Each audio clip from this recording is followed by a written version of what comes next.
Cheers, Rockets fans.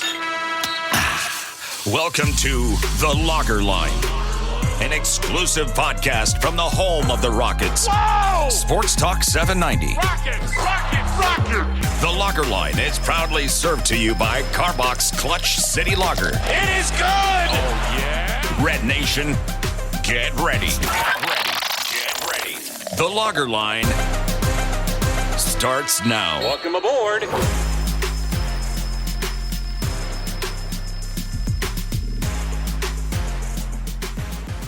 Welcome in to another new episode of The Lager Line, served to you courtesy of Clutch City Lager of Carbach Brewing. My name is Ben Dubose, your host. I'm the editor of USA Today's Rockets Wire and a contributor to Sports Talk 790, the official flagship radio station of your Houston Rockets. As always, I'm joined by my good friend, co-host and producer out of Portugal, Paulo Alves. And we're going to be talking Rockets in today's show. It's what we're supposed to do every episode, and for the most part we do, but we also touch on topics related to the Rockets. And if you're a regular listener to this show, you know that our last episode, which we taped Sunday night, was a March Madness special talking about the NCAA men's tournament and the potential draft prospects that Rockets fans may want to watch for as they look at all these college games over the next couple of weeks. We promised that we would get back to the Rockets within a few days, and that's what we're doing today. And the timing couldn't be better because since that Sunday recording, the Rockets have won two more games against the storied Boston Celtics and the Los Angeles Lakers. They've now won 4 of their last 7 overall. There are some circumstances to a few of those wins, and we'll talk about that as we get into the context and what Rockets fans should take away from all of this. But I do think it's important for a team that's been struggling not just this season, but really the last 3, to get this kind of success and not just have it be a couple of games, but again, sustained over 7. It is something that I think the fan base can rally around and enjoy. So I do think it's important to talk about it. And this can finally be a bit uplifting, not just about the macro. We've talked positively about the macro in the past, but about the micro as well and what's going on a day in, day out basis. With that said, you'll have to excuse Paolo and myself if our voices sound a little tired because, well, it's been a busy day. We're recording this Thursday night. As for me, you probably know if you follow me on Twitter at Ben Dubose, I'm a huge Missouri Tigers fan in the aforementioned NCAA men's basketball tournament. We had our first win since 2010. Mizzou beating Utah State pretty thoroughly today by 11, and then had even more luck later in the day. Princeton shocking Arizona. So all of a sudden, Missouri as a 7 seed is a pretty clear favorite. Now, crazier things have happened. Can Princeton beat Mizzou on Saturday? Yeah, it's absolutely possible. But the bottom line is Mizzou is definitely favored to go to the Sweet 16 in the first year under new head coach Dennis Gates, which is just a phenomenal result, again, for a program that entered this year without any NCAA win in 13 years. So I'm on cloud 9, and spoiler alert, so is Paolo. Why don't you tell our audience about your triumph today?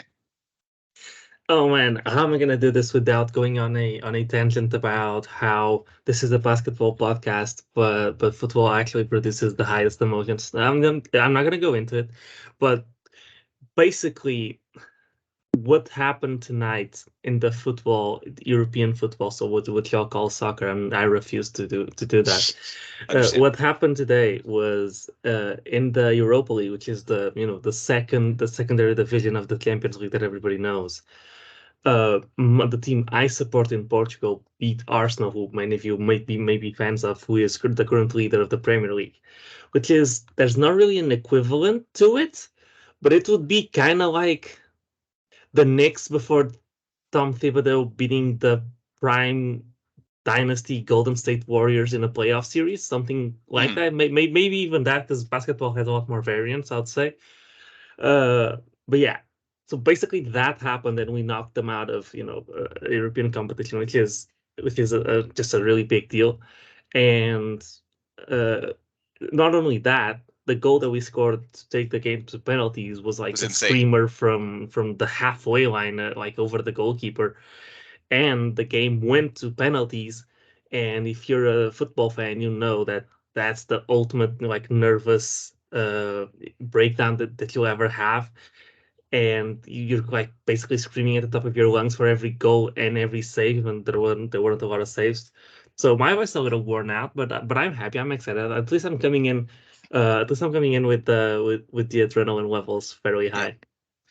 Yeah, and No explanation needed. I think most of our audience, even if they aren't European football / soccer fans, can understand that the intensity in a single elimination tournament like that, yeah, it's higher than almost anything in the NBA other than, a decisive game 7, simply because you rarely have the stakes that high in a given game to where your run can come to a close or you can have a huge upset and advance. And there's so many implications in terms of what that means for your team moving forward. It's just the NBA is much more of a totality of the evidence sport. That's Yeah, the way that Adam Silver has set it up, 82 games for best of 7 series. And in some ways that's good because it typically means that the better team wins, not all the time, but more frequently than in other sports. But one of the trade-offs is that you just don't have quite the same single game drama. So it's just, as with anything, there's good and there's bad. The NBA has a system that rewards the best teams a bit more,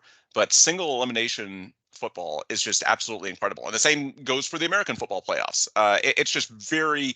intense and something that the best of 7 sports have a tough time fully relating to.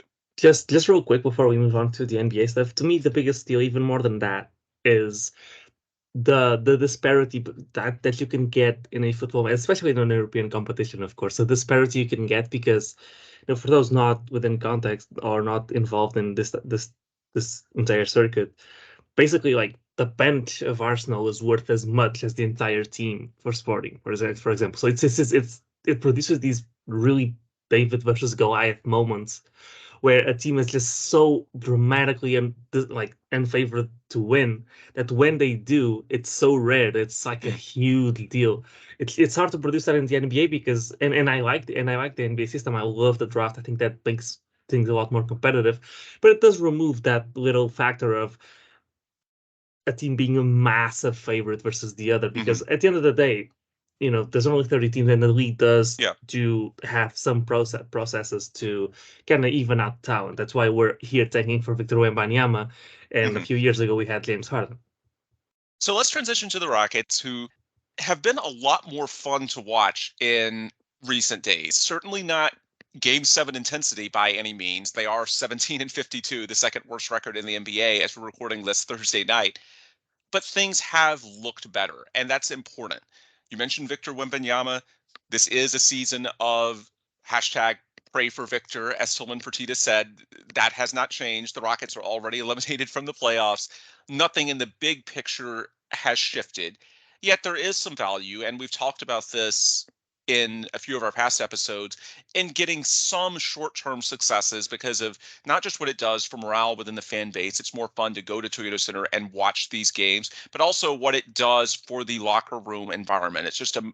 It promotes a much more positive day in, day out environment for these young prospects like Jabari Smith Jr., Tari Eason, your rookies, Jalen Green, Alperen Şengün, your second year guys. These are all 21 and under guys. And it's just a much more positive environment for them to develop in when they're getting some successes. And so there is some importance. It's not just hollow wins.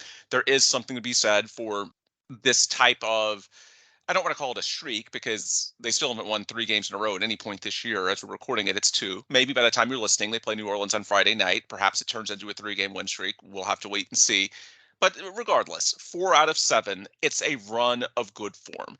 And there are benefits to that. So I want to talk about that. But first, let's acknowledge the circumstances to this run. Of the 4 wins that they've gotten, 2 came a couple of weeks ago against the Spurs, a back-to-back set of games.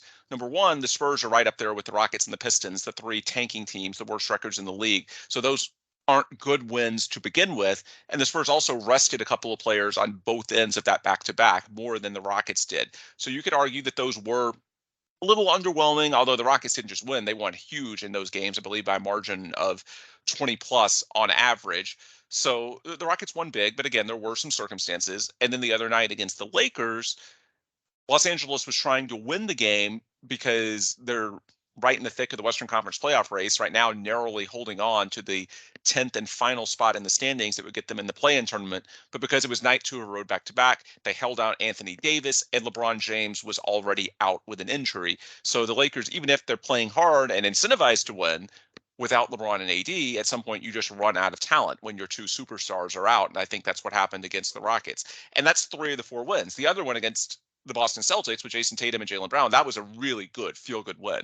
The other 3, look, I'm not going to say they're bad wins because when you've followed the Houston Rockets the last 3 seasons, I don't think you turn your nose up at anything. But we just should acknowledge the circumstances. So as we turn our attention to the Rockets and what's happened lately, their short-term success and the reasons for that, I do think part of it is the schedule. But I also think that there's 2 big keys from a personnel standpoint to this run. It's Jabari Smith Jr. and Kevin Porter Jr.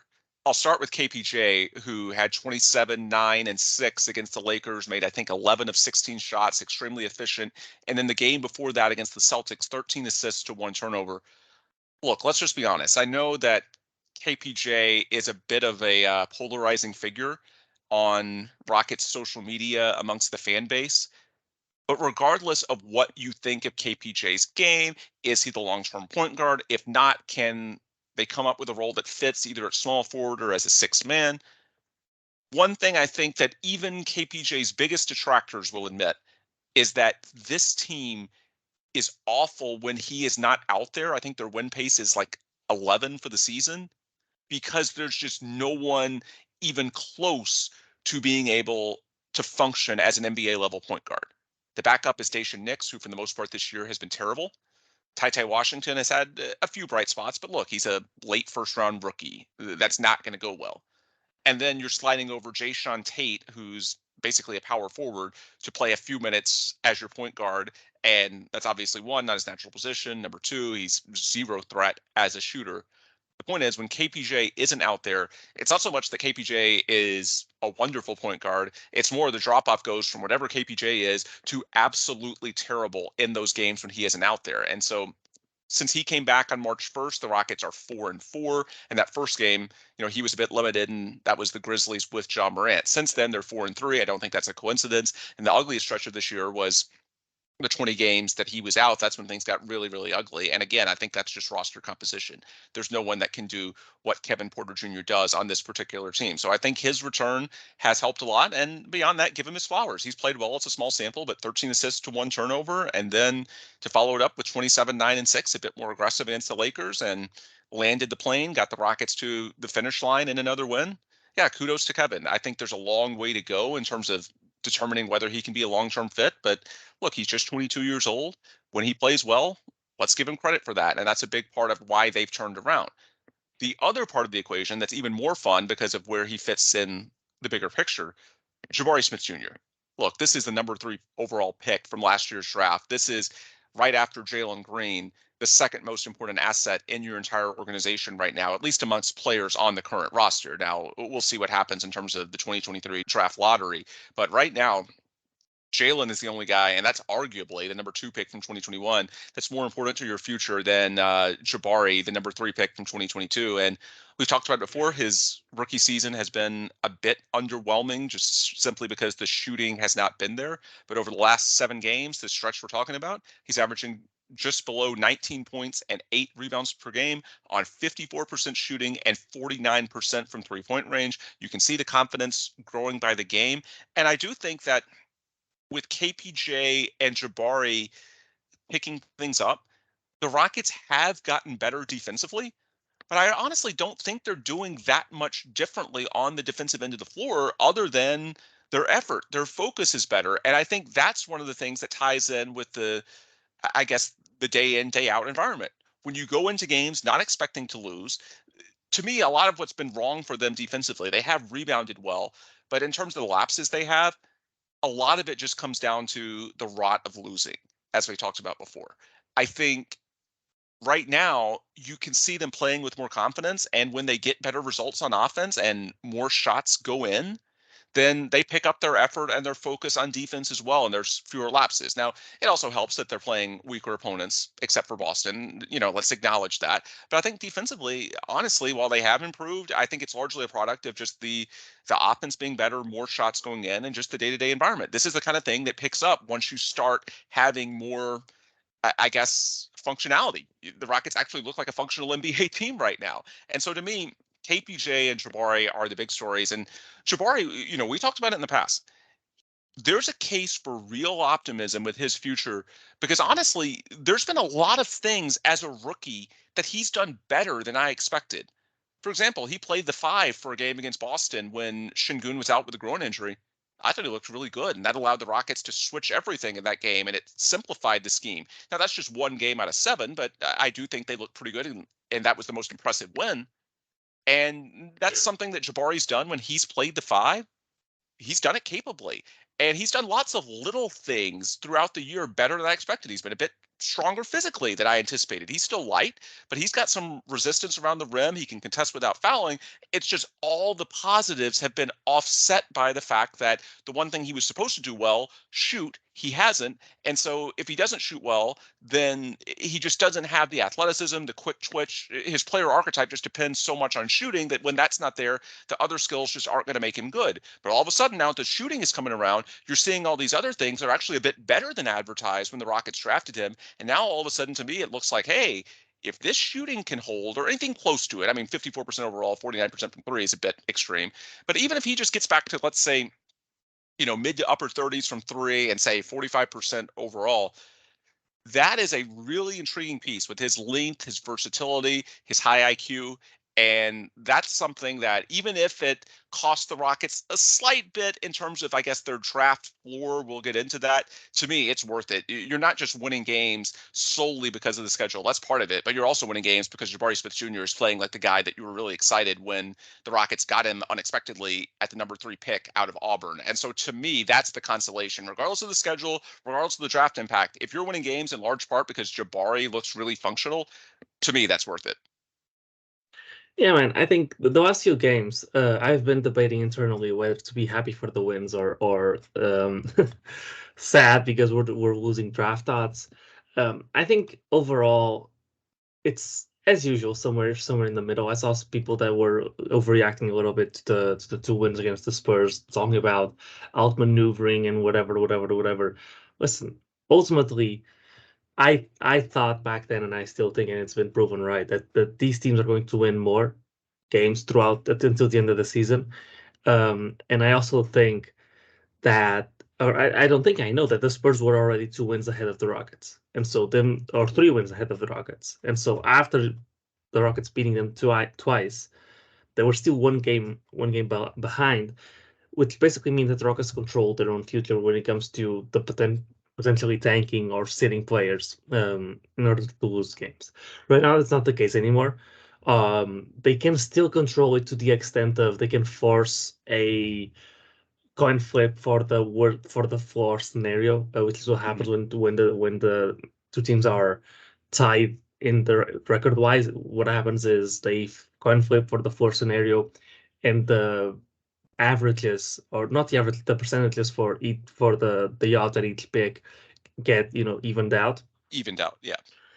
Which doesn't really matter within the top 4 because what matters is the odds are largely the same. But regardless, I thought that I'd rather risk not being the worst team in the league while winning. I don't know what we're at right now. That's poor podcasting on my part, but I'd rather win 5 more games or 3 more games or 4 more games or whatever it is and finish second last than to finish last, but the team ahead of us is 3 or 4 wins ahead of us. And in that case, you're just basically losing to have a margin of comfort from the last to the second worst record. And at that point, it's not really that worth it. I do see the values, of course, in increasing the floor, but I would say that at the end of the day, you're trying to build at least some good habits. You're trying to at least hold players accountable. And if there's something that we've seen during this, 6-7 game stretch, is that guys are trying harder on defense. Jalen is hustling on closeouts. The same thing with Jabari Smith. Everybody is playing better defense. I kind of think that these guys play better defense when they think that they can beat their opponent, and so they actually show up and try to play. Either that, or when someone talks shit, and we know that they just start trying when someone makes it personal. We have numerous instances of that across this season alone. So I think they need something. I think they know that that this season's largely lost, and so they only show up to play, at least on defense, when it's either personal or they feel like they can win the game. Mhm. Which to me is a terrible, terrible reflection on the coaching staff because I mean, come on, guys, it shouldn't need to be personal for it to be trying. But regardless, it is true, and it does show hope for the future. Going to a more individual analysis, I would say that KPJ had a great game against the Lakers, but then again, the Lakers played. I'm a Rockets fan. I've watched some bad basketball. The Lakers were playing some bad basketball last game. It was some of the worst I've seen. I know they didn't have LeBron and AD, but even without LeBron and AD, I think the only way you lose that team is if either Malik Beasley is insanely hot from three or D'Angelo Russell is cooking, and neither of those happened. And so we were stuck Yeah, watching Russell a was game. really bad. Yeah, we were stuck watching a game where their only way of scoring points was Austin Reeves forcing tough layups and getting foul calls on him. It's just it was truly it was hard to lose that game even if they sat players. And so good game by KPJ. Not too impressed. The thing with KPJ is we've seen this before from him. We've seen this in stretches. There's stretches where it looks like he can be a point guard, and then there's long stretches where Right. he just looks unreliable. Yeah, And the to issue is me, the consistency. yeah, and to me, no matter what happens from now on, and this is kind of, and I can see that how this could be kind of unfair, but no matter what happens from now on, to me, he's a six man. I think if you can give him a small role and have him focus on that role, maybe you'll be able to get production out of him because he's talented and there's a lot there. And I know we'll get into Jabari Smith at the five and what that means for switching and everything, and how KPJ fits into that. But I do think that it'll be important to know if he's okay with taking a backseat, especially if Harden comes in. I think that will be easier for him since Harden is his idol. Um, Yeah, but would he accept it is the question. Because yeah, if he would accept it, look, he can play multiple positions. He's got the defensive length. That's something that's helped them be much and more the strength as well. active. Yeah, I mean, there's a case in just strictly in terms of X's and O's where it could work. It's just, yeah, I think he would take a back seat for Harden just based on the pedigree. Other than that scenario, yeah, it's a lot dicier. I agree. Yeah. And so we've had quite a big sample size at this point on KPJ. This is his fourth year, even though one of his years basically doesn't count because he had all of the issues in Cleveland. Still, it is his fourth year. At this point, most players are what they are. Some of them, the stars, you can expect them to progress even more and more, or the guys that haven't had uh prominent roles sometimes blow up after their fourth seasons. But at this point, KPJ's had plenty of leeway to work with. I think this is what he is. He is a guy that can do that. That's good as that's overqualified as a secondary playmaker that has a scoring bag. That when it's on, there aren't many players in the league that are as good as him, and that has the tools, both strength and the ability to move his feet and the length to play good switchable defense. And I know we'll get into that. But at this point, I just don't see scenarios where I'd rather have him as a starting point guard next year By the ahead way, of, yeah, sorry, finish your point ahead of. yeah, ahead of just a vet point guard that you can get in free agency or trade for, because I Okay. think that'll be what they'll Yeah, target with the 20th pick. yeah, it is a deep position around the league. You're right. There's a lot of alternatives. What I was going to add was that it is important that he miss one more game. This is low key important while we're talking about KPJ. If he misses one more game and doesn't exceed 60 games, then his cap figure in terms of his expected salary for next year goes down to 16 million instead of about 18 and a half. There's no downside to KPJ at all. There's no correlation to him in terms of his actual salary. His actual salary depends on how many games he plays next year.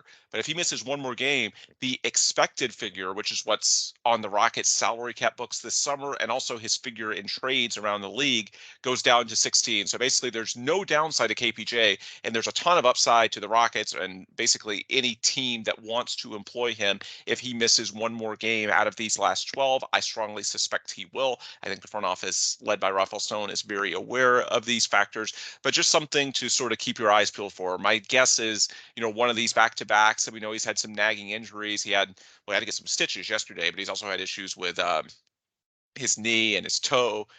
My guess is he takes a game off somewhere, and then that will really help give you more options with him this summer. Be it, if you keep him, well, you have more room to put in players around him, and if you trade him, then he's going to be much more tradable at 16 million than at 18.5.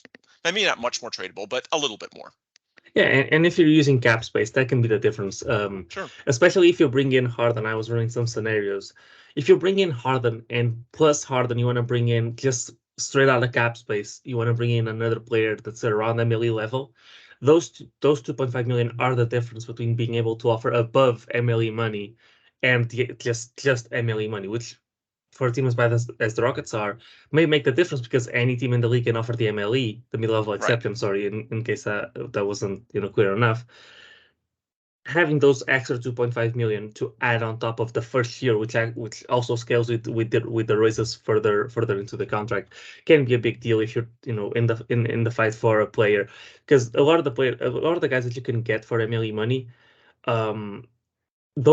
they aren't superstars that are scaling their contracts down. They're guys that are getting their first real contracts. Guys like Naz Reid, guys, if you overpay for a restricted free agent, for example, those 2 million might matter because this might be one of their first or last, relevant deals when it comes to just not being a minimum guy. That being said, just to quickly touch on the other guys that I want to touch on. I don't want to touch on just Jabari Smith. I think he's been great. I think it's insanely encouraging. We're finally seeing what the vision is. And as I said, we'll have more on what the vision is with him playing at the 5. Just quick thoughts on him. He's not as shifty on the perimeter as I expected, or he hasn't been. Same. I think a lot of it is coming from him being overzealous on closeouts, which is something that happens a lot with both him and Tari. It's a good thing. They're trying extra hard. As they get more experience, they'll dial that back. But that does lead to him getting blown by a few times, and that's something you'll get better at with time. The length is still there. I think I've been impressed by his rim protecting instincts, but the shot's the biggest deal. He's been better than advertised, scoring inside, as you said, way better than advertised. I think it's has to be mostly a confidence thing, and you can see notably that the arc on his jump shot's higher. Yeah, I'm not the shot doctor. We didn't bring Rush on here for this spot, but people have been saying that has to do with putting more legs into the jump shot, which is something that people have been talking about for a while. And Jabari has a nice frame, broad shoulders and everything, but he is skinny. He has skinny legs, and so I think an off season of him working on that and being able to consistently jump the same and put more legs into his jump shot and increase the arc will help, because he has good touch on his jump shot. But if you're shooting a line drive, it's just bouncing off the rim and doesn't have any chance to go in. If it's going up and dropping onto the rim, if you have soft touch, you'll have times where it will bounce around the rim and it will go in eventually. So I think that will be a big deal for him. He just looks more confident, just dribbling into jump shots, and actually not. Sometimes he shoots and it looks like he's scared of missing. And for the last few games, that hasn't been the case, and I think that's a big deal. And to put a bow on Jabari and KPJ, I think Jabari and Jalen are by far the most important assets for this team. No disrespect to Şengün going forward, and this is something that we preached last year. They are extremely flexible prospects who fit into any system, as opposed to Albert and Şengün. Regardless of what you may argue about talent, if you can shoot, and if you have the length and you have the physical tools, you can fit into any system in the NBA. And what Jabari Smith has and what Jalen Green has are more floor-raising capabilities more ceiling-raising capabilities rather than floor-raising. Which is why a guy like James Harden is so enticing, because he brings that floor way up.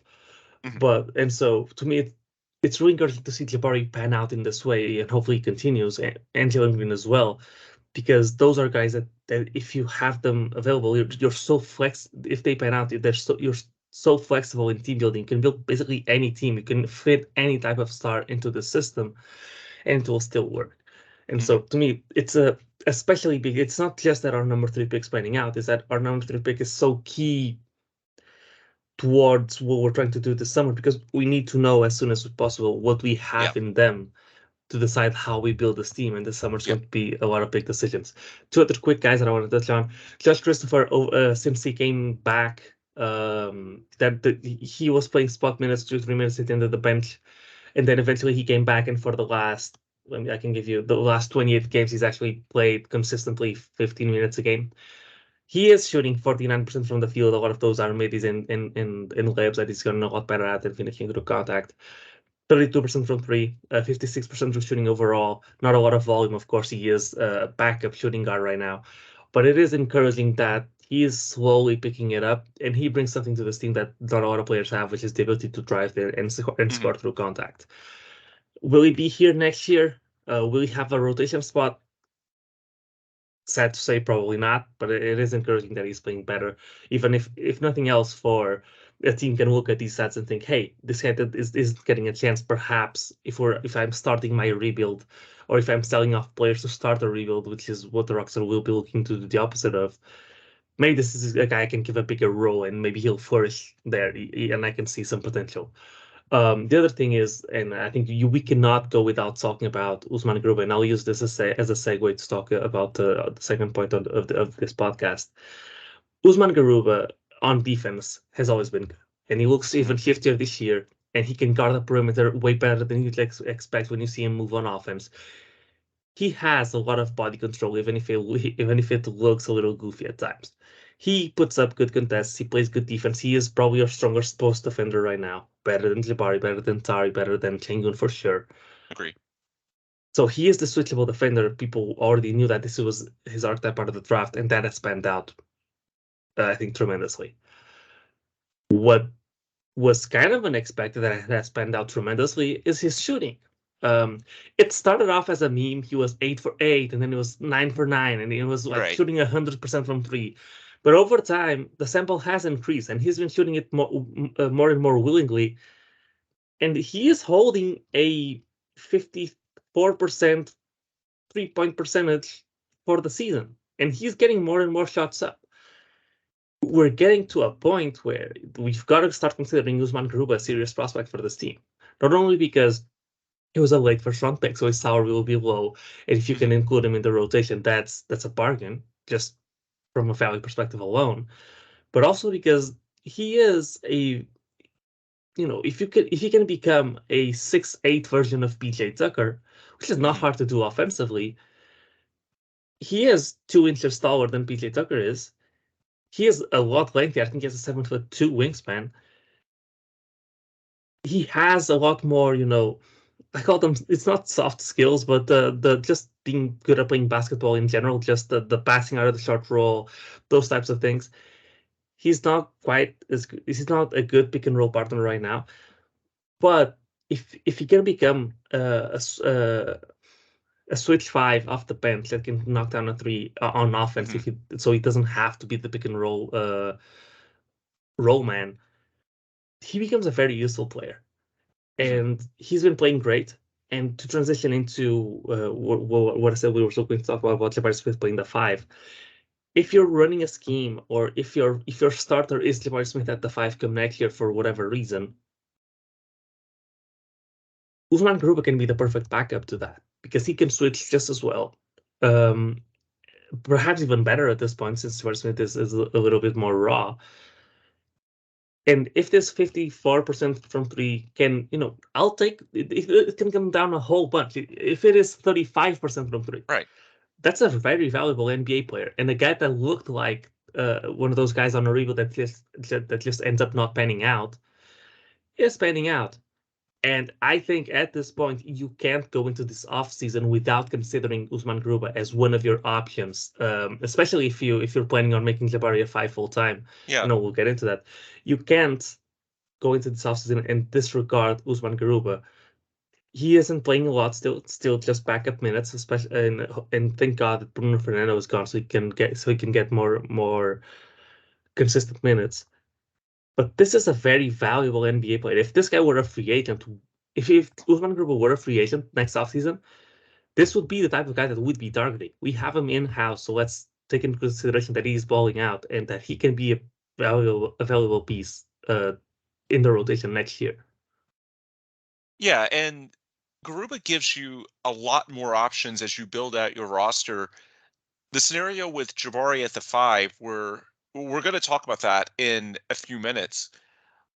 Look, you could conceivably have Alperen Şengün as a trade chip. And at 20 years old, he has a lot of fans around the league. That's pretty clear. And he's not even to his first contract extension yet. At that point, he'd be restricted. He would have a ton of value in terms of potentially helping you fill out your roster around Jalen, Jabari, whoever you draft at number 3, or well, wherever they end up with their 2023 pick. So yeah, Şengün could be a real asset. I'm not advocating trading him, but it's the type of player where before he's even had a contract extension, he should have a ton of value. And if you do that with turning Jabari into a 5, then you're going to need someone with a bit more sand in their pants to sort of pair with him to give him some cover in select matchups, and Garuba could definitely be that guy. So I see where you're going with that. It is important in the grand scheme, and the fact that the shooting is held, it's making me raise my eyebrow as well. I'm intrigued. One thing I want to close the loop on before we get back into this Jabari at the 5 discussion. You touched earlier on the draft impact. I just want to underscore for our audience very quickly, the NBA's lottery odds for the 3 worst teams are identical in terms of winning one of the 4 lottery picks. And the reason that's important is there's a huge degree of separation, much more than usual with 12 games still left, between the bottom 3 and the 4 slot, which is currently Charlotte at 22 wins. The Rockets have 17. And you should focus on the win column because, of course, these teams win much less than they lose. So you focus on the column that's less likely to change. If the Rockets over their last 12 games were to go 6-6, which I think is, pretty rosy, but let's say that they've really found something and the improvement is real. Maybe they get some favorable scheduling draws, et cetera, et cetera. For Charlotte to even tie them, they would have to go 1-11. That's what it would take to make up a 5-game gap at this stage. So where the draft odds come into play with analyzing these wins, we're talking about the floor scenarios of if you don't end up with a top 4 pick. If you're the worst team, you have a floor of number 5. If you're the second worst, number 6, the third worst, number 7. Does that matter? Yes. But I also want to underscore here that this is a draft that is very top heavy. We talked about this in our March Madness pod last week. If you haven't listened, check out our Logger Line archives. But look, Victor Wembanyama is the clear top prospect. Then you've got Scoot Henderson and Brandon Miller. And then after that, there's a lot of parity. With that said, would I prefer pick 5 instead of pick 7? Of course. But it's worth noting that these are prospects in the same tier. It is better for trade value as well.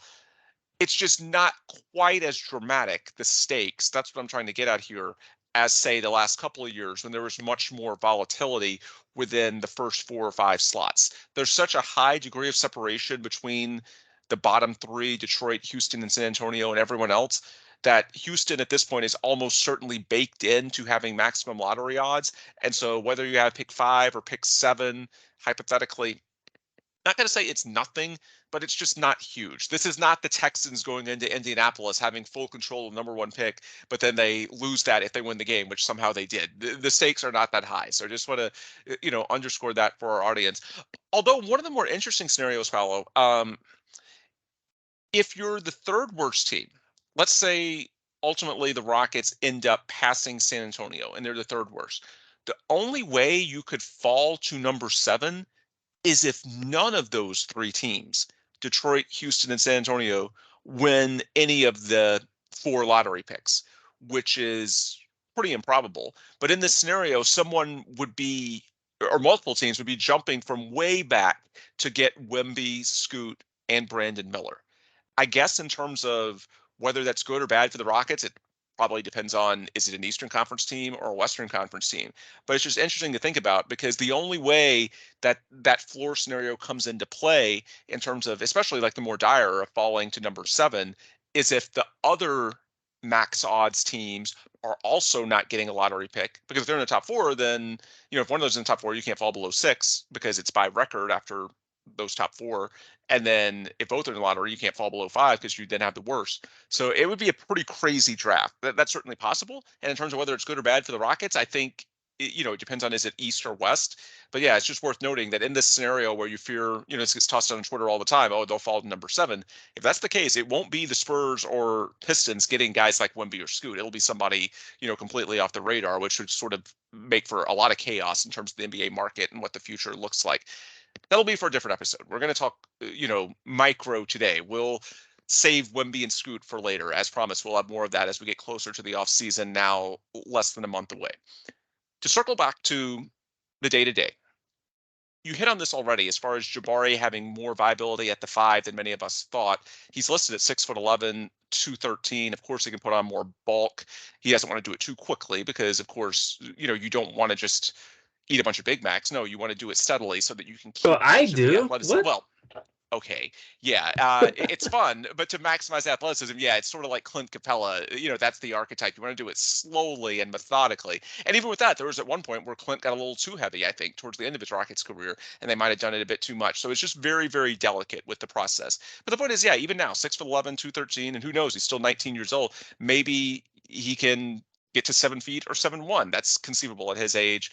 He did look a lot taller than Alperen Şengün, who's listed at 6'11" at the All-Star game. So we'll see what their measurements are going into next season. But regardless, Jabari's looked better at the 5 than we expected. It makes the Rockets more switchable. It gives them options with team building. As I mentioned, it conceivably could allow you to use Alperen Şengün as a trade chip. Not that you want to trade Alperen Şengün, it's just you would have that option because he would have a lot of value and it could help you as you build out your roster. So again, there's a lot of, I guess, perks to Jabari being able to do this. Obviously, he needs to be able to shoot so that the Rockets can be truly 5 out, but he's done that lately. Knock on wood, hopefully that continues. But again, all the attributes are only part of the equation. It's also, does Jabari want to do it? That's part of it. And there was a very intriguing quote that, kudos to Brian Bearfield, my colleague at Rockets Wire, Big Star Sports on Twitter, for getting this before Monday's game against the Celtics. That was the one where Jabari started at center with Şengün out. And Jabari was asked pregame about playing at center and what he thought about it. I'm going to read you his quote. "I've just got to be a little bit more physical with protecting the rim and doing different stuff. But as I get stronger, I feel that's where my advantage will be. That's where I'll be the biggest mismatch for other 5s in the league. As I keep learning that position, I feel I can play that." That's so important because there are a lot of examples in recent years of bigs with the length and athleticism to be a matchup nightmare at the 5, ability to play both inside and out, space the floor, but they just don't want the physical pounding in some of these scenarios against the more traditional, Nikola Jokic and Joel Embiid scenarios that are out there. Anthony Davis is one that comes to mind. He's in the past made his feelings clear that he doesn't want to be a full-time 5. John Collins with the Hawks is another one. The fact that Jabari is expressing a willingness to do it, combine the talent that's there, the better than expected interior skills with rim protection, defending without fouling, finishing near the rim, the instincts, all those things, playing 5 out, the benefits of being able to switch across the board, the simplicity. We can talk all day about the attributes, but that's only part of it. The other part, of course, is whether the player wants to make it happen. In this case, it's Jabari, and it sounds like he's very much open to that. So again, I don't know if it, happens this offseason. He will just be 20 years old next year. It could be years down the line. It could be short term. It could allow Alperen Şengün to be a trade chip this summer when, given his age and contract, he might have peak value.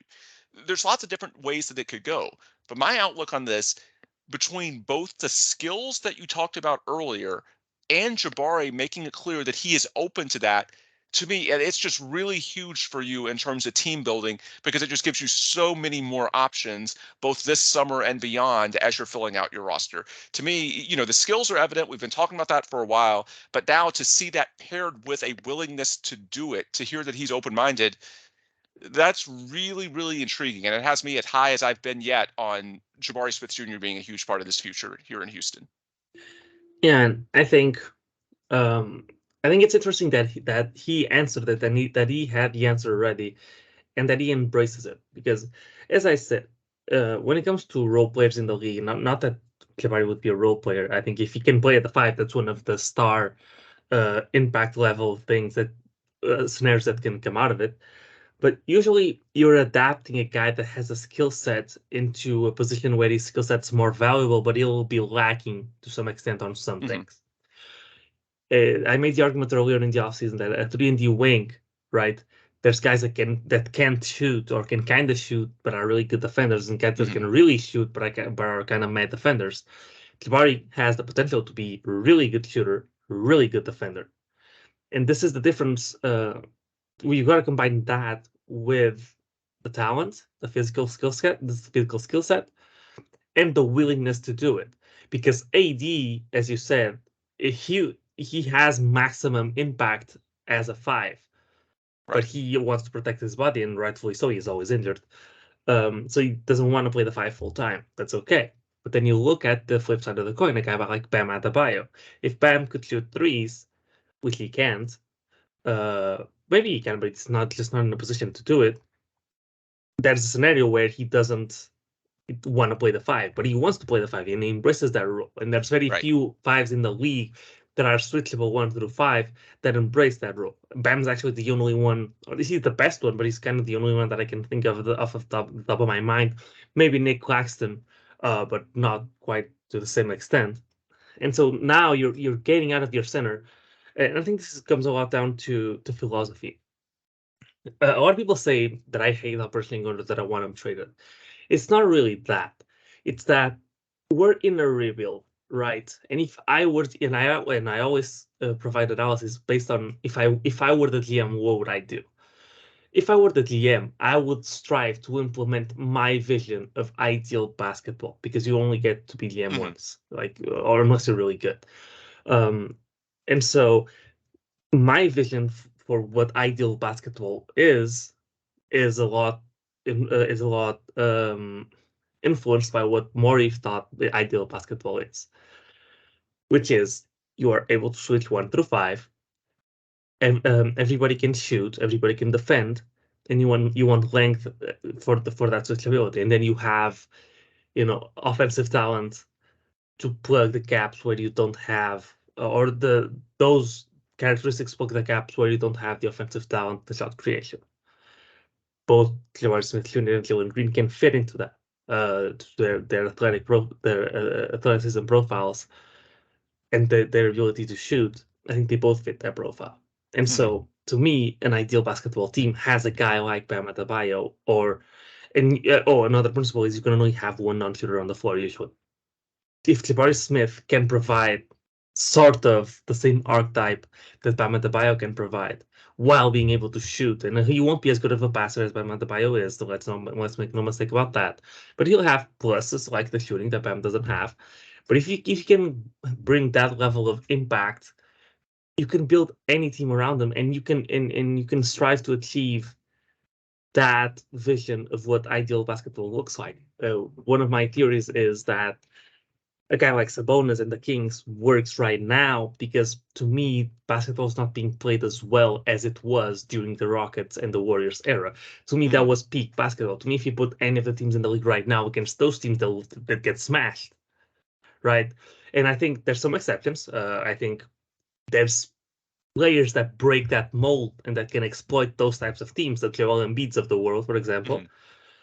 But that's when you bring in a specialist to deal with Joel Embiid, or those types of players, when you bring in a typical big you have on the floor just for those specific matchups. And to me, that's how you build a team, right? And that's why when people ask me, let's trade for X star or X really good role player, one of the first guys that I'm willing to trade is usually Sengun, because he doesn't fit into that original vision, because I always look at it from that standpoint. Now, is this the correct way to look at it? Probably not.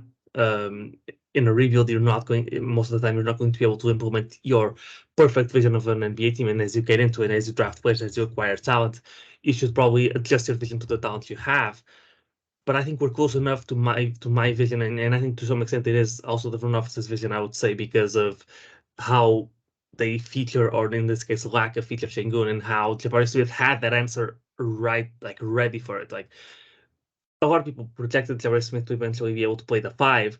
I don't think a lot of people projected them to play the five or for them to experiment with him at the 5 as much as they have year one. And I think that also signals some interest in this type of vision. And the way they drafted Usman Garuba fits this mold impeccably. Josh Christopher for a guard is one of the most switchable guys out there because he's so strong. And this is mostly the Morey front office, by the way. Let's point that out. Yeah, so I assume that there's a lot of Morey influence, or the Morey's ideals still influence the current structure. To conclude, Tyrese fits that mold perfectly, for example, and so and even Ty Washington fits the Chris Paul mold to a T. He's basically the same player, not basically the same player, but same archetype, just a lot worse, I guess. And so I think it's, as a conspiracy theory, it kind of makes some sense. And if you put the pieces together, it makes some sense. Yeah.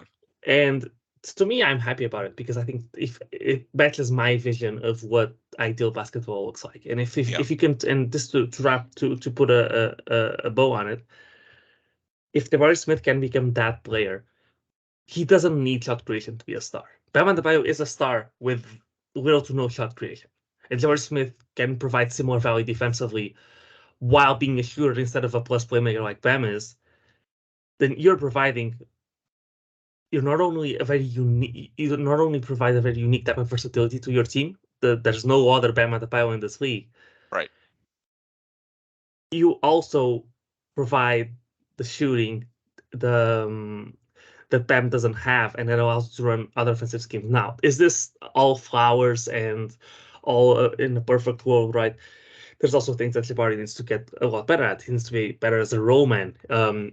We see some flashes here and there, but it's not to the level of where a center would need to be. And Jabari Smith also needs to be better at setting screens. And I think as we move on to being a better team and teams have more film on our guys, they'll be able to exploit some of these things that they're not so good at. But that's way further down the line. I just wanted to mention how exciting it is if Jabari Smith is willing to do this, because firstly it taxes the body, and he seems to be, and this shows how much of a team-oriented guy he is, and just how exciting that is.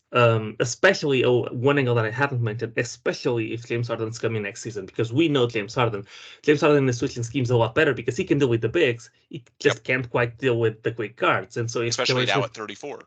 Yeah, and if Jabari Smith's playing the 5, and most teams run 1-5 pick and roll, some run 1-4, but most teams run 1-5 pick and roll. If Jabari's at the 5 and he can instantly switch off of Harden's going to be able to deal with most bigs in the league, as well as a lot of forwards too. And so even from a short-term perspective, it makes a lot of sense if James Harden is as likely as it seems to be from national media reporting. Yeah, the bottom line for me is that it gives you so many more options. That buzzword optionality that we probably overuse is just important in a rebuild, because the odds are you're not going to get Victor. You're not going to be that lucky to be the 14% that pans out. So you have to go to these other scenarios as you're trying to fill out a roster. And it's not that you're wanting to trade Alperen Şengün. That's just an example of something that you could do because he would have a lot of value. The point is that it just gives you, be it now or in the future, way more options, because the odds are the ideal scenarios aren't going to work out. It's not going to come easy. You're going to have to go through some roster churn, try some different things. And so Jabari being flexible in all sorts of scenarios gives you many more options as you try and put this puzzle together. To me, that's the bottom line. Now, the final point that I want to get to on today's show, and we'll try and make this quicker because I don't think we need to go into our opinions on Stephen Silas. We've made them clear in the past. And Paolo, you already referenced him earlier today when we talked about the defensive improvement and the impact from shots going in or not, and the rod of losing factors. And that's something that in theory, the coaching staff, you'd like them to be able to control. I think anyone who listens to this podcast, and if you haven't, then you can check out our archives. It's not hard to find out what our opinions of Stephen Silas and the current coaching staff are. And again, even though they're 4-3 in the last 7 games, we're talking about a 3-year sample here. That is very small in the grand scheme. With that said, I want to at least acknowledge the argument that I've seen out there on social media with the Rockets starting to play better of late. And of course, we're talking hypothetically what happens over the last 12 games. And some people have said, can Stephen Silas save his job? we've talked a lot about, not just the results, but one of the reasons it's likely the Rockets move on from Steven after this season is because there's no more guaranteed money owed to him. That there's a team option for the final year of the 4-year deal he signed in 2020, but it's solely at the team's discretion. There's very little, if any, guaranteed money owed to him. So just financially, it's easy to make a break. It coincides with the summer you have all this cap room and you're trying to make the pivot from rebuild to, because Oklahoma City most likely owns your draft pick a year from now. No, you're not incentivized to bottom out. So it's just pretty easy to sort of pass the baton, mutually agree to part ways, and kickstart a new era of the franchise after this season ends. I still think that's a likely scenario. However, we should point out, and I think this gets lost sometimes, the nuance. The Rockets do not have to extend Steven Silas for him to be the coach next year. It's a team option. I agree it would be silly to give Steven Silas a contract extension based on what we've seen, or at this point, really a lack thereof. We just haven't seen a whole lot of progress, especially the last couple of years when they've truly committed to the rebuild, developing these young players. I mean, there's a few positives, but just not enough, not nearly enough, in my opinion, that I would feel comfortable giving him a contract extension. At that point, you'd just be betting on blind hope. And the reason you don't give him an extension is that if it doesn't work out, then all of a sudden you're owed, Tillman Fertitta, that is, an enormous amount to get out of it a year or two from now if it's not working out. It would be absolutely silly to give Steven Silas a contract extension. However, they don't have to do that. You could simply pick up the team option and basically punt back the decision a year from now. And the odds are that the Rockets aren't really going to be contenders next year, no matter what. So it wouldn't be anything devastating. And it's worth noting that under Tillman Fertitta, they actually did pick up the fourth and final year of the Mike D'Antoni contract back in 2019. For that following season, although the circumstances were a bit different, the Rockets actually did try publicly to get an extension with Mike D'Antoni. They just couldn't come to terms, and then picked up the option as a last resort once they couldn't get the extension that they wanted. In this case, it hasn't been reported that they even want to do an extension. And as I mentioned earlier, I am personally very skeptical that they would. It's just worth pointing out that there is a world in which you don't have to financially commit any more money to him. You could just say, hey, if they finish the season respectably, say, you know what, we've seen enough that we'll give you one more year, that we'll punt this back. Financially, that's possible. It wouldn't tie up your long-term books. And especially if this continues over the next 12 games, you could make at least some case for it. I know it's one of those things you'd have to squint really hard, but some of the people that are out there that believe, we've seen organic learning, that debate take over Twitter and social media and the blogs.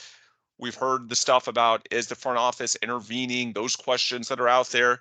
I personally think a lot of that stuff is overdone, but I'm just saying that if you squint really hard and you believe some of these theories, you could make a pro Silas case, especially if he finishes the year strong. So I want to at least acknowledge that. And financially, the Rockets could keep him around without really damaging themselves long term at all. You could simply pick up the option. However, with all that said, I just personally find it extremely unlikely, because even if you give him the benefit of the doubt, and, in fairness to Steven, he's, number one, he's been a great guy. He works hard. He comes in with a wonderful attitude.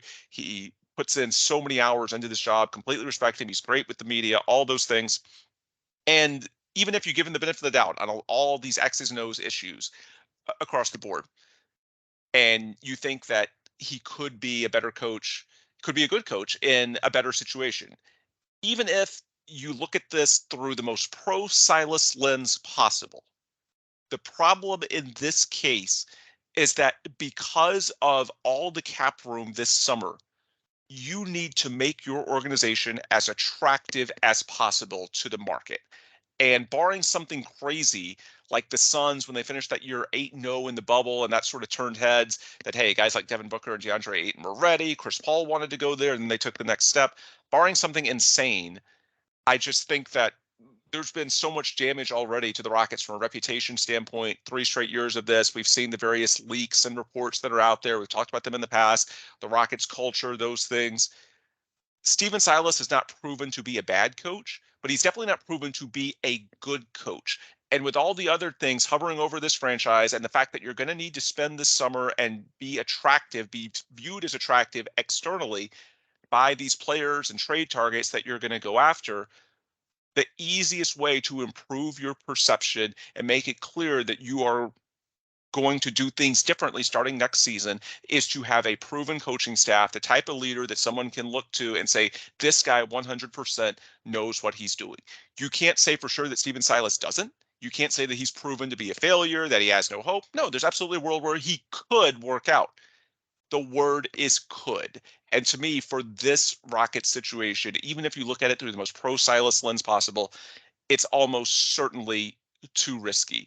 Upgrading the coaching staff with a proven name is just so much simpler when it comes to how you position yourself on the market this summer. And we know how big it's going to be with all the cap room. So that's the bottom line. It's not fair to Steven. It's not a fair business. That's the way it goes, but they're compensated extremely well to offset that. They know all of that going in. The only way I could see it just, and again, I'm not trying to make this about what we think. We've talked about that in the past. I'm talking about what's likely to happen in our opinion. The only way I could see the Rockets seriously considering it is, again, if it's something crazy like the Suns in the bubble where, they win 8 in a row and it's just pretty clear that something clicked. But even this 4-3 stretch, and I talked earlier, like, what if they go 6-6 hypothetically in the last 12 games, which personally I don't think they will. But even if they did, I don't think that's enough. I think you'd need something like, I don't know, 13-6, 14-5. I'm saying last 19 games because 7 are baked in. There's 12 left. You need to do something that not only just showed, hey, this team, they're still not great, but they're, less awful. I don't think that's going to be good enough to offset all the image factors, let's call them, what this franchise needs to do to position itself for this summer and the future. To me, it's just a risk they can't afford unless the evidence is just so overwhelming. Like all of a sudden, let's say, and in fairness to the Rockets, like their net rating over the last 7 games is like 11th in the NBA.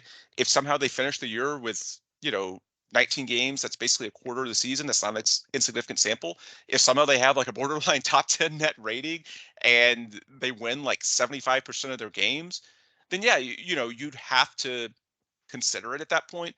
But I just find that extraordinarily unlikely. That's where we go back into, number one, the team is so young to begin with. But secondly, that's what we said leading off. A lot of what's happened lately, the 4-7, is just a benefit of light scheduling. They barely beat the Lakers the other night, even though Lakers played terribly and didn't have AD and LeBron.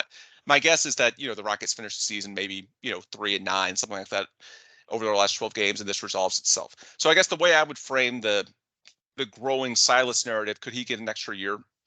You could make a case maybe that he deserves it, but in terms of how it will actually play out, I think it's extremely unlikely unless the Rockets just have a crazy, overwhelming finish to the year. And I'm just personally I'm not willing to go there because, again, for the Rockets to actually finish at the type of record that it would take to make a viable case for Stephen Silas being worth it, I just don't know how this team gets here. So the bottom line is, again, I respect the argument. I see where the people that are asking the question are coming from.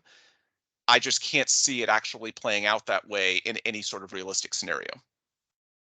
Oof, this is one of those cases where I wish I had a webcam so we could see me with my head leaning to the side with my eyes rolled all the way back onto the back of my skull. It's like, bro, we beat the Spurs who were trying to lose twice. No, and I'm not directing this at you.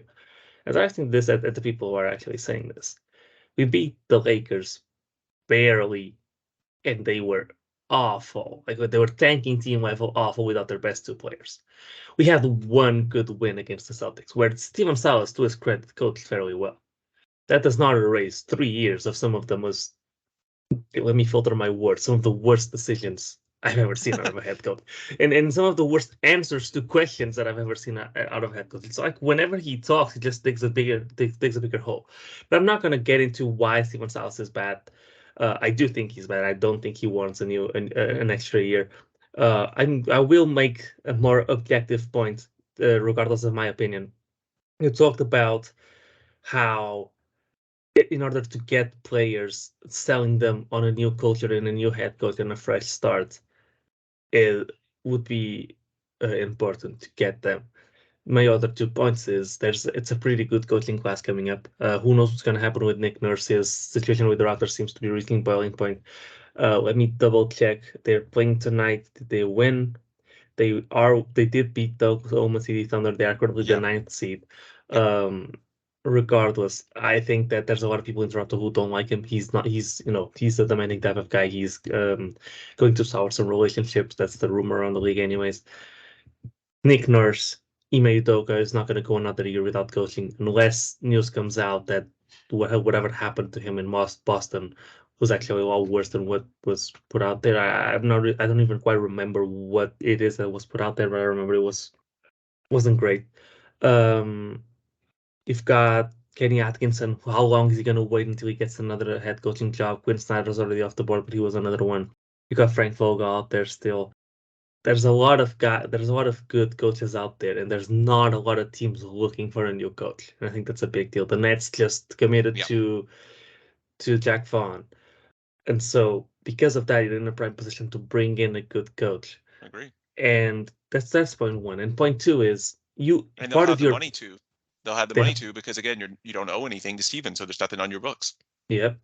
And besides that, to me, it's just as important to sell new players on a new culture with a new head coach as it is to, if you're trying to go after one of the best coaches, to sell him, hey, we have all of this cap space, we have a high draft pick coming in, we have all of this young talent, we're going to do some consolidation trades. You're coming in at the exciting starting part of the process where your input can be taken into consideration and we can move towards playing your style of basketball. This is a long-term project and you're skipping the bad part and you're coming in for the good part. And so our current situation likely will not be the same next season, if for nothing else because of the top draft pick. And so because of that, it's just as important to convince free agents to come as it is to use our current situation with a lot of flexibility to go to a coach and say, hey, do you want to have some say in what the direction that we're going to take is? We have a lot of flexibility, we have a lot of paths that we can take. You can come in and have a certain level of input. I know this isn't as common in the NBA as it is in the NFL, for example. As we're hearing with the Michael Ryans, I hope I pronounced his name right. I'm Yeah, sorry if I D'Amico didn't. Ryans. Okay, sorry. Um, and so you can sell if you want to go after a top head coach, even though you're one of the worst teams in the league. You can sell them on coming in and helping make some of these decisions. And I don't Right. think if you delay this by a year, you can delay the cap space somewhat. Well, you're not in the Harden scenario, but you can delay the cap space somewhat. But you cannot delay the draft picks, and Yeah, the yeah. assets get less valuable. The coach would not have the ability to mold the roster to what he wants to do. The bottom line is the Rockets are in a really good bargaining position right now. And I don't think, and not only, and I don't think you can go much longer without picking a direction, because I think you've heard enough development of your young players and in the whatever culture you want to talk about at this point. If you're going the first 3 years of Jalen Green's contract playing aimless, meaningless basketball without a clear direction, I think you're doing him a disservice and you're doing yourself a disservice because Jalen Green is likely going to demand the max extension, and you want to see him play good basketball before you offer it to him. And reminder, you offer extensions to rookie contracts at the end of their third year.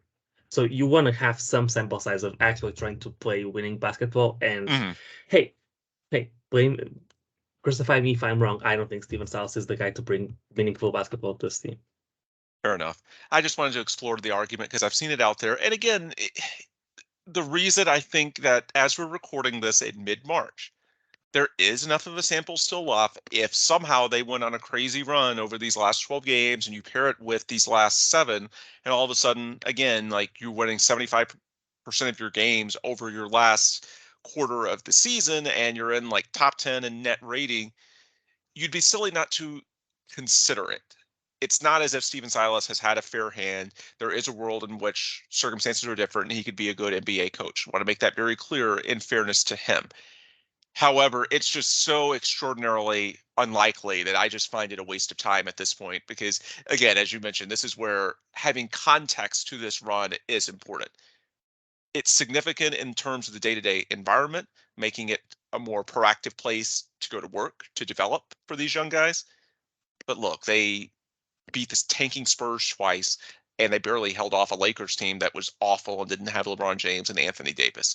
I just do not see a world in which they can realistically win the amount of games that it would take to really, change your perception. Because even if they have, like, let's say hypothetically, I don't know, like a 9-10 type finish, the die is already cast. The Rockets finishing 9-10 is not going to dramatically change perception wise what this club looks like externally. You would have to have something. That's why I keep using the Suns in 2020 as an analog. You would have to have something that just catches everyone's eye. And while theoretically it's possible, there's enough games left, just from a realistic perspective, I don't see it.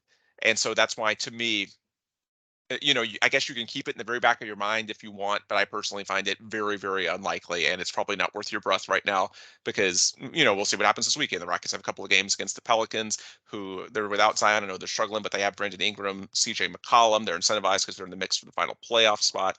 Maybe the Rockets lose those 2 games at home, and by the time you're listening to this podcast, it's already been rendered largely irrelevant. Just wanted to talk about it briefly because, again, I've seen the argument out there, and in fairness to Steven, it is important to note that, some of this is circumstances beyond his control, perhaps a lot of it, depending on the way you want to frame this.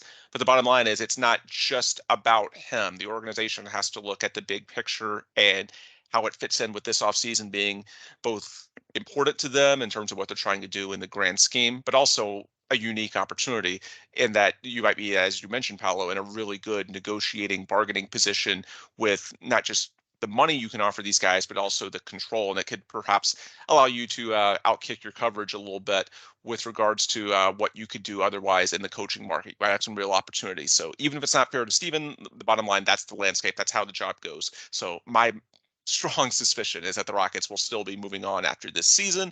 We'll see what happens in a month as for whether we are right. Anyway, that's where we will break for today. For Paolo, I'm Ben. It's been a very long and exhausting day for both of us, both on the college basketball and European football side. So I think we both need some rest. Rockets are going to have a busy next few days. Pelicans Friday and Sunday, and then the Warriors on Monday. Perhaps the second half of that back-to-back is a perfect opportunity to rest KPJ. We'll see, or maybe on the front end, because I suspect KPJ will probably want to go up against Steph Curry. But the bottom line is rest KPJ for one game somewhere, and so you can really lower that cap figure this summer. That would be beneficial. Anyway, this is where we'll break for today. We've gone on long enough, covered a lot of ground, so we will break things for this episode. If you want more content before our next show, the best place to get it, as always, is on Twitter. I'm on there at Ben Dubose. Paolo is on there at Paolo Alves NBA, and the show is on there, the Logger Line, at the Logger Line. And if you go there, you can go to our link tree. That's where you can find all of our distributors, Apple, Google, Spotify, and also our sponsors and partners, Sports Talk 790, Carbach Brewing, Rockets Wire. You can find links through our Logger Line link tree and access their content as well. We would greatly appreciate it if you did, and tell them that the Logger Line sent you. If you talk to people from there, we would gladly appreciate your support. With that, we'll break this for one Thursday evening. Again, for Paolo Alves, I'm Ben Dubose. Thanks as always for listening, and please come back soon for another new episode of The Logger Line. MIZ.